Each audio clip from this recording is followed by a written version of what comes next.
हम मौजूद आज कथुरा और सोनीपत जिला बड़ौदा विधानसभा क्षेत्र में पीछे किसान पीछे बैठे हुए आज की महापंचायत का आयोजन है। पगड़ी संभाल जट्टा के मनदीप नथवाल जी मेरे साथ मौजूद हैं। देखिए, सरकार डरी हुई है। जो आदमी सवाल करता है उनसे सरकार को दिक्कत है। ये सरकार का डरे होने का संकेत दे रही है। कभी भी पुलिस गोली जेल लाठी कभी भी लोगों की आवाज़ नहीं दबा पाई। इतिहास रहा है, पहले भी बहुत से साथियों के साथ धाराएं लाके पहले भी जेल में बंद किए हैं, मगर जब जब लोग सड़कों पर उतरे हैं तो सरकार को हारना पड़ा और किसानों की राई हुई है। कहते हैं कि चुनाव के समय ही पंजाब के लोगों को याद आता है कि एमएसपी देनी है। कहते हैं कि ये कहीं ना कहीं फंडिंग हो रही है कनाडा से और वो लोग देश को तोड़ना चाहते हैं, एक खालिस्तान का बंटवारा करना चाहते हैं। तो ये तो लड़ाई को दिशाहीन करने के लिए सरकार के जो सरकार पक्ष के कुछ लोग हैं वो ऐसी भावनाएं ऐसी प्रस्तुति करते रहते हैं ताकि लोगों में ये संदेश जाए ये तो एमएसपी नहीं मांग रहे, ये तो कोई अलग राज्य मांग रहे हैं। दिसंबर 2021 में हम उठे बॉर्डर से, उसके बाद आंदोलन जारी रहा। बीजेपी ने वायदे पूरे नहीं किए तो कहीं जाके तो दोबारा फूटेगा ही। हमारा संगठन 1936 से काम कर रहा है। जब अंग्रेजों के खिलाफ लड़ाई लड़ी, देश 47 में आजाद हुआ, तब से लेके आज तक किसानों के आंदोलन जारी है। इन्हीं मुद्दों को लेके जारी है। 5 किसान लखीमपुर खीरी के अंदर मार दिए और हम ये कह रहे हैं कि उसको न्याय दे दो। कोई सुप्रीम कोर्ट, हाई कोर्ट, कोई सरकार कुछ नहीं है, न्याय नहीं देंगे आपको। उनको बदले में इनाम मिलेगा क्योंकि उन्होंने किसानों को मार दिया। महंगी महंगी पॉपुलर जेसीबी आधुनिक चीजें ले लेके आ रहे हैं। किसानों के पास तो इतनी आधुनिक चीजें हैं ही नहीं। किसान तो खेतों में काम कर रहे हैं। ये कहाँ से आ रही है इतनी महंगी महंगी चीजें? तो सीधा सीधा हाथ है, किसी पीछे कोई भड़का रहा है, गुमराह कर रहा है किसान। हाँ, बीजेपी भड़का रही है। बीजेपी को एमएसपी नहीं देनी इसलिए वो भड़का रही है, इसलिए इस तरह का प्रोपेगेंडा छेड़ा जा रहा है। कोर्ट का फैसला आया भाई किसान ट्रैक्टर लेके दिल्ली नहीं जाएंगे, वहाँ पहले ही जाम लगा रहता है। अब साइकिल से जाइए, ट्रेन से जाइए, बस से जाइए, पैदल जाइए, लेकिन ट्रैक्टर लेके नहीं। तो सरकार न्यू कहती है ट्रैक्टर लेके जाना क्यों चाहते हो वहाँ पे? कोर्ट का फैसला तो ये भी आज आपने पढ़ा हो तक भी गोली नहीं चला सकते, आप आतंकवादी नहीं हो, उसको नहीं मानेंगे। कोर्ट का फैसला तो बहुत बार आते हैं लेकिन सरकार उनकी कोई गौर नहीं करती उनके ऊपर। ठीक, आप हमें ट्रैक्टर नहीं लेके जाने दोगे, हम पैदल जाएंगे, हम ट्रेन से जाएंगे और 14 तारीख को दिल्ली के अंदर बहुत बड़ी किसान मजदूर महापंचायत करेंगे। दोषी है ना उनको पकड़ते नहीं हैं, जो निर्दोष उनको पकड़ते हैं। लखीमपुर में हमारे किसानों पर गाड़ी चढ़ा दिया, आज तक नहीं पकड़ा गया है। ब्रजभूषण पहलवानों के ऊपर कितना अत्याचार करा, आज तो वो नहीं पकड़ा गया है। हमारे संदीप है, ये खेल मंत्री है, उन्होंने कितना संगीन रहा, उसको आज तक नहीं पकड़ा गया है। यहाँ तो जो है ना अपना है ना, जो आंदोलन भी नहीं कर सकते, इनके ऊपर लगा दिया कोई भी आंदोलन करेगा तो उसको जेल के अंदर डाल दो। ये किसान विरोधी हैं, मजदूर विरोधी हैं और इनको ये जनता बिल्कुल अनुशासित ढंग से रहते हुए 2024 में सबक सिखाने का काम करेगी। किसान आवाज उठा रहा है तो उन्हें ये बलात्कारी कह देते हैं। अगर वो पंजाब का किसान उठ के चल रहा है उनको खालिस्तानी कह रहे हैं। अगर हसदेव में जंगल कट रहे हैं उनको ये नक्सलवादी कह रहे हैं। फाड़ी थी, काट थी, पचेला था, मारी नडेल थी, मारा हल्का डंडा था, यूं भी हथियार हो गए हमारे। तो हम क्या उठाएं उसी को हथियार बता देते हैं। कौन सा हथियार हमारे पास? हमारे पास हथियार हमारी ताकत है और हमारी कुर्बानी है। सरकार चाहे जितनी छातियां भेज दे, हम तैयार बैठे। सिकंदर ने दुनिया को जीता, मरिया तो कहने लगा साथ क्या जाएगा, बोला कि नहीं कौन जा भाई, तो बोला मेरे बाहर हाथ काट दिया, खाली जहाँ कमेंट मानी है तो उसको भी मार के थे। बोला और मांगा है बाहर हाथ जहाँ तक काट रखे, वो हमारा बस के को नहीं। या तो झंडा हाथ में लेके आते हैं या 4 भाइयों के कंधों पर आ जाते हैं। ये हमारी विजयश्री का प्रतीक है। ब्याह शादी में रुस जाएगा, लड़ाई में हम सारे एक हाँ कहते जान दो, फलानी यूनियन पार्टी की दगड़ी पार्टी सारे एक साथ। नमस्कार, स्वागत आपका एक बार फिर दोबारा से हरियाणा न्यूज़ 24 में। मैं हूं मुन्ना लंबा, मेरे चौकी हिमांशु लंबा के साथ।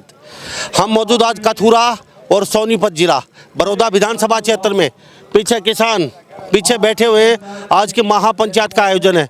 और महापंचायत का आयोजन किस लिए है लगभग सबको पता है, भली बात ही, क्योंकि एक्शन निर्वाण, एक मदीना का लड़का, एक कोयल का लड़का, तो ये 3 लड़कों पे विभिन्न धाराओं के तहत, धारा भी इतनी हार्ड और स्ट्रिक्ट धाराएं हैं कि शायद ही ऐसी धाराएं तो अभी किसान बोल रहे माइक पे आतंकवादियों पे भी नहीं लगाई जाती और ये तो देश के किसान हैं, इन्होंने कहा है। और धाराएं की बातचीत करेंगे हमारे साथ। पीछे तस्वीरों में देख लीजिए, पगड़ी संभाल जट्टा के मनदीप नथवाल जी मेरे साथ मौजूद हैं और ये पंजाब के बॉर्डर से चल के आए हैं और ज़्यादातर इनका सर्कुलेशन फतेहाबाद इस साइड में ज़्यादा होता है, वैसे तो पूरा हरियाणा भी ये कवर करते हैं। मनदीप नथवाल जी, आप यहाँ पहुँचे हैं, आज के पूरा आंदोलन चला हुआ, पूरा हरियाणा आज यहाँ मौजूद है और लोग दूर दराज से गाड़ियों में पैदल चल के यहाँ पहुँचे हैं। 3 लड़कों के लिए, तीनों लड़के जेल में मौजूद हैं और धाराएं भी 307 332 ये बोर्ड पर लिखी हुई हैं। इतनी विभिन्न धारा के होते हैं, मुकदमा दर्ज है। तो आज क्या फैसला होने वाला है, यहाँ क्यों इकट्ठे हुए हैं? खाली अक्षय नरवाल 3 बच्चों को छुड़वाने के लिए आपका आज सरकार से कुछ आग्रह है या सरकार को कुछ कहना चाहते हैं या क्या मकसद से लेके आए? देखिए, सरकार डरी हुई है क्योंकि लोग सवाल कर रहे हैं। सवाल करने की जो आदमी सवाल करता है उनसे सरकार को दिक्कत है। जो धाराएं 307 की इरादा कत्ल की किसानों पे लगाई जा रही है, ये सरकार का डरे होने का संकेत दे रही है। कभी भी पुलिस गोली, जेल, लाठी, कभी भी लोगों की आवाज़ नहीं दबा पाई। ये दुनिया का इतिहास है। तो सरकार ने जानबूझकर ऐसी धाराएं लगाई है, उनकी मंशा है। जो वो सोचते हैं भी शायद लोग आंदोलन नहीं करेंगे क्योंकि एमएसपी और कर्ज मुक्त की लड़ाई देश में है।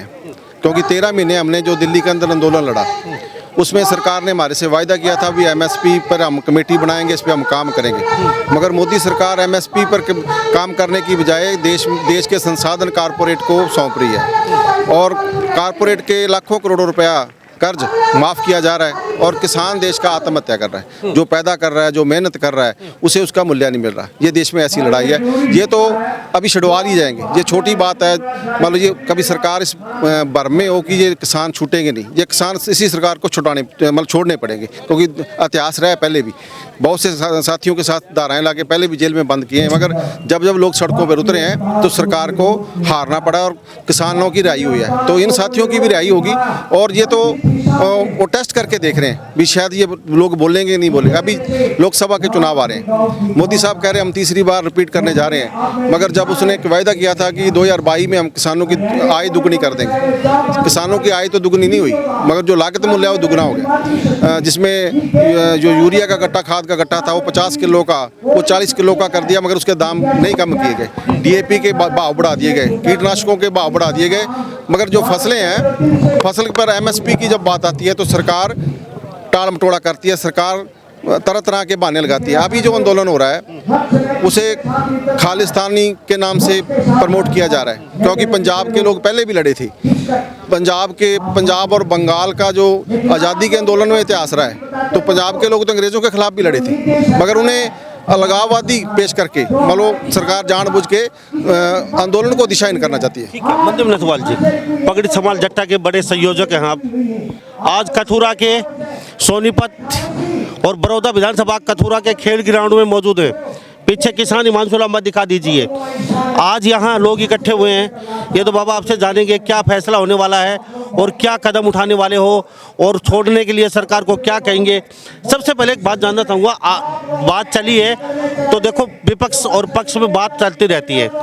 कहते हैं कि चुनाव के समय ही पंजाब के लोगों को याद आता है कि MSP देनी है और MSP की जहाँ तक बात करें, BJP सरकार कहती है गेहूँ बिकते थे 1200 1400, आज 2200 से 2600 3000 तक गेहूँ बिक रहे हैं।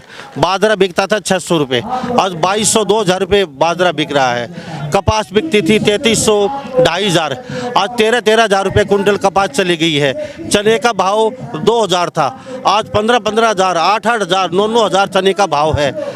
तो ये कौन सा आंदोलन है? कहते हैं कि ये कहीं ना कहीं फंडिंग हो रही है कनाडा से और वो लोग चाहते नहीं है, देश को तोड़ना चाहते हैं, एक खालिस्तान का बंटवारा करना चाहते हैं। ये बातें निकल कर रही हैं। तो आप पगड़ी संभाल जट्टा का, आप थोड़ा पंजाब के बॉर्डर से ज़्यादा सटे हुए हैं, इसलिए आपसे बेहतर कोई नहीं बता पाए। देखिए, आपने कहा कि गेहूँ बिक रही है 2200 रुपये, मगर जब गेहूँ पूरे देश के अंदर एमएसपी पे नहीं बिकती, हमारे साथ लगता यूपी है, हमारे साथ लगता राजस्थान है, वहाँ एमएसपी पे गेहूँ नहीं खरीदी जाती, एमएसपी से नीचे बिकती है गेहूँ। वो सरकार का प्रोपोगंडा है। बाजरे का भाव की बात की जा रही है। जब बाजरा लोगों ने फसल छोड़ दी बाजरे की, क्योंकि सरकार ने उस पर एमएसपी देना बंद कर दी, बाजरा पिछली बार पिट गया, तो फसल ना होने के कारण उसके थोड़े मोटे भाव बढ़ सकते हैं, मगर जिसकी गारंटी नहीं है। किसान तो फसल की गारंटी मांग रहा है ना, भी हमें अपनी फसल के भाव की गारंटी दे दो, ताकि हम जब फसल बोएं तो हमें पता लग जाए हमारी फसल किस भाव में मंडी के अंदर सरकार खरीदेगी। मगर सरकार खरीद से भाग रही है। सरकार जो कानून लेके आई थी 3, वो मंडीकरण समाप्त करने का कानून था, सरकार उसी दिशा में काम कर रही है। देश के अंदर अडानियों के गोदाम खुलाए जा रहे हैं और वो मंडी समाप्त करने की तरफ सरकार बढ़ रही है। अभी भी मान लो एमएसपी की जो बात पूरे देश की बात हो रही है, पंजाब में और हरियाणा में कुछ फसलों पे एमएसपी है, मगर सभी पे एमएसपी नहीं है। ये कह देना भी चुनाव के वक्त याद आता है। ये तो हमने जब दिल्ली आंदोलन हुआ था उसमें लिखित में रिटर्न में दिया था सरकार ने, तब तो चुनाव नहीं थे शायद।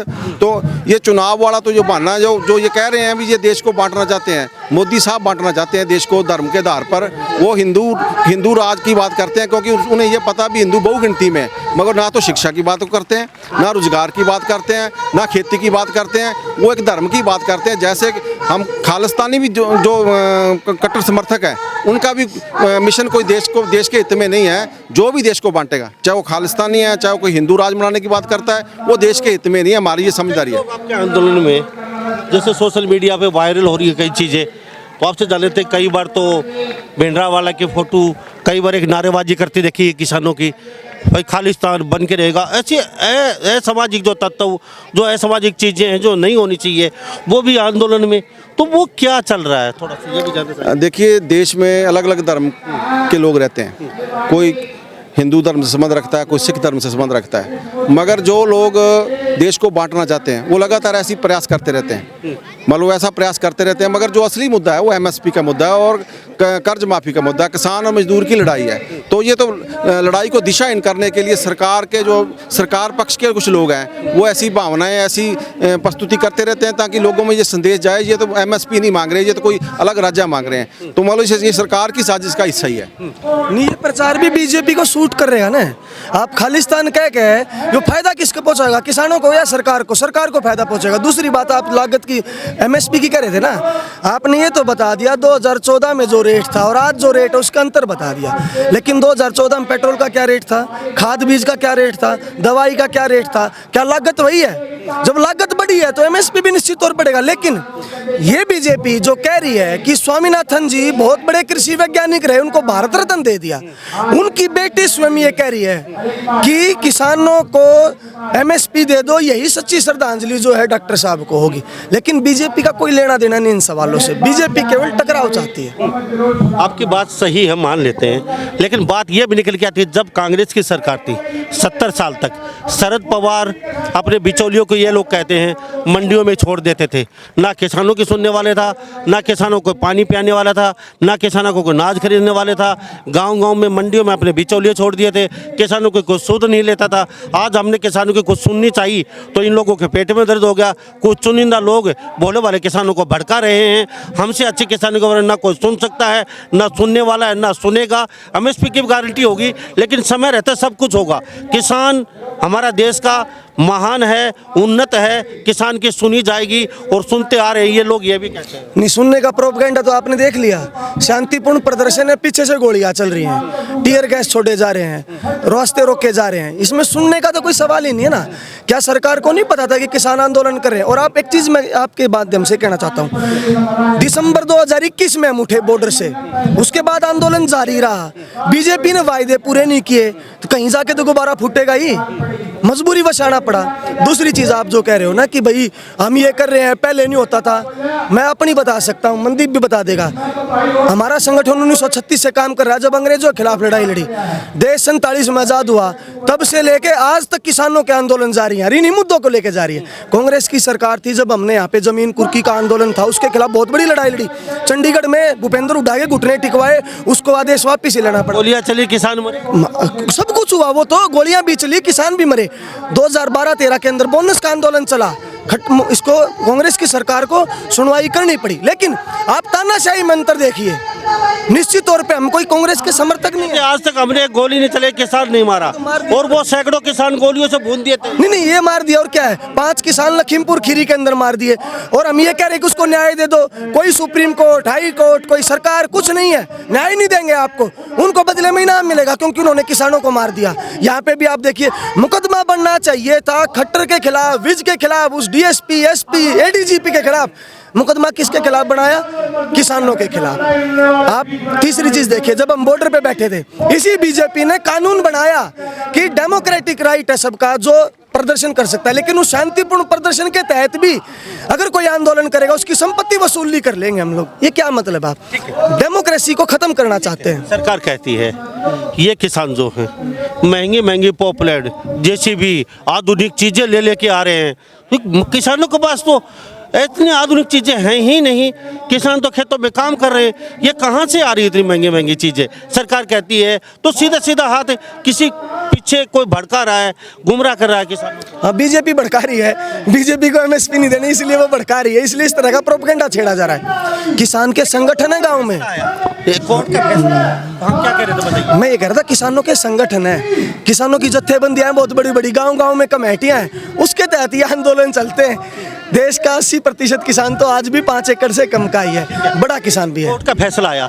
भाई, किसान ट्रैक्टर लेके दिल्ली नहीं जाएंगे, वहाँ पहले ही जाम लगा रहता है। अब साइकिल से जाइए, ट्रेन से जाइए, बस से जाइए, पैदल जाइए, लेकिन ट्रैक्टर लेके नहीं।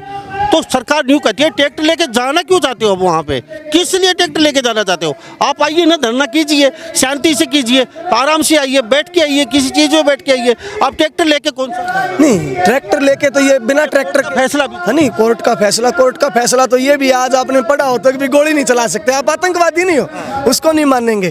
कोर्ट का फैसला तो बहुत बार आते हैं, लेकिन सरकार उनकी कोई गौर नहीं करती उनके ऊपर। अभी संयुक्त किसान मोर्चा ने भी ये फैसला लिया, ठीक, आप हमें ट्रैक्टर नहीं लेके जाने दोगे, हम पैदल जाएंगे, हम ट्रेन से जाएंगे, और 14 तारीख को दिल्ली के अंदर बहुत बड़ी किसान मजदूर महापंचायत करेंगे। लेकिन अति जब आती है, जब सरकार बिल्कुल उस आंदोलन को कुचल देती है, कोई किसान दिल्ली नहीं जाना चाहता, वो तो अपना सड़कों पे आके प्रदर्शन करे थे। आपको खड्डे खोदने की, रास्ते रोकने की, दीवारें खींचने की क्या जरूरत है? आप दिल्ली भाग रहे हो और पूरी सरकार चंडीगढ़ बैठी है, तो ये समझ में नहीं आया। तो केंद्र सरकार का है ना, सारे पूरी केंद्र सरकार चंडीगढ़ आई हुई है और वो दिल्ली, ठीक है, तो चंडीगढ़ में भी बातचीत हुई है, लेकिन उनके हाथ में क्या है? हाथ पल्ले कुछ नहीं, और बात बहुत बड़ी बड़ी करनी है उनको। अगर उन मंत्रियों के हाथ में है और किसी के हाथ में, तो वो आगे बात कर ले। मैं तो साधारण बात कर रहा हूँ, 2021 में हम दिसंबर में उठे थे, आज तक समाधान क्यों नहीं हुआ हमारे मुद्दों का? ये जवाब देना चाहिए मोदी को, उस मोदी को देना चाहिए जो कह रहा है कि मोदी की गारंटी, हर रोज अखबार खोलिए मोदी की गारंटी। ये मोदी की गारंटी एमएसपी पे क्यों नहीं है? मोदी गारंटी कर्जा मुक्ति पे क्यों नहीं है? मोदी की गारंटी इस बात पे क्यों नहीं है कि डेमोक्रेटिक राइट बहाल होने चाहिए सबके, उनको अधिकार है प्रदर्शन करने का, इस पे होनी चाहिए ना गारंटी। तो लेकिन बहकाई चल रही है। मुझे एक बात बताइए, चलो अच्छी बात है, आप अखिल भारतीय चीज है, ये जो कामरेड जो होते हैं, हाँ हाँ, बिल्कुल बिल्कुल, अखिल भारतीय किसान सभा। अब मुझे बताइए आज का जो एजेंडा है क्या? किसान चाहते क्या है? 3 बच्चे जेल में पड़े हैं, कई धाराएं लगा रखी हैं, तो क्या आपका? नहीं, हमारा आज का ये जो पंचायत करने का निर्णय है कि सरकार ने जो 307 के जो मुकदमे बनाए, संगीन अपराध के जो मुकदमे बनाए, इनको निरस्त किया जाना चाहिए। गिरफ्तार किए सभी किसानों को जो रिहाई किया जानी चाहिए। शांतिपूर्ण आंदोलन चल रहा है, इसका दमन हम लोग नहीं सहेंगे इस बात के लिए। बाबा क्या कहेंगे? आज पंचायत यहाँ पे है, आपके एरिया में कहाँ से हैं आप? मेरा गांव धनाना है जी, मेरा वजी पहलवान के नाम से जानते हैं मेरे को। हमारे जो बच्चे निर्दोष पकड़े गए हैं, इनको छुड़वाने के लिए महापंचायत हुई है। ये क्यों संगीन धारा लगा के, यहाँ पर इस देश के अंदर कानून ऐसा है, जो दोषी है ना उनको पकड़ते नहीं हैं, जो निर्दोष उनको पकड़ते हैं। लखीमपुर में हमारे किसानों पर गाड़ी चढ़ा दिया, आज तक नहीं पकड़ा गया है। ब्रजभूषण पहलवान के ऊपर कितना अत्याचार करा, आज तो वो नहीं पकड़ा गया है। हमारे संदीप है, ये खेल मंत्री है, उन्हें कितना संगीन धारा, उसको आज तक नहीं पकड़ा गया है। यहाँ तो जो है ना, अपना है ना, जो आंदोलन भी नहीं कर सकते, इनको ऊपर लगा दिया, कोई भी आंदोलन करेगा तो उसको जेल के अंदर डाल दो।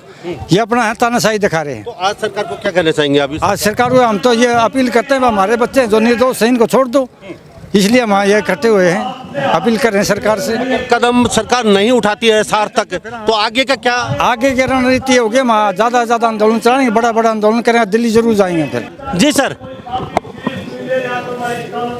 लगभग जहाँ तक इस पार्टी की और सत्ता की चर्चा हो रही थी और एक साइड में इस आंदोलन की जो चर्चा है, आपको ध्यान होगा कि आप सब मुख्यमंत्री के गांव निंदाना में इसी किसानी मुद्दे को लेके काफी समय पहले गए थे।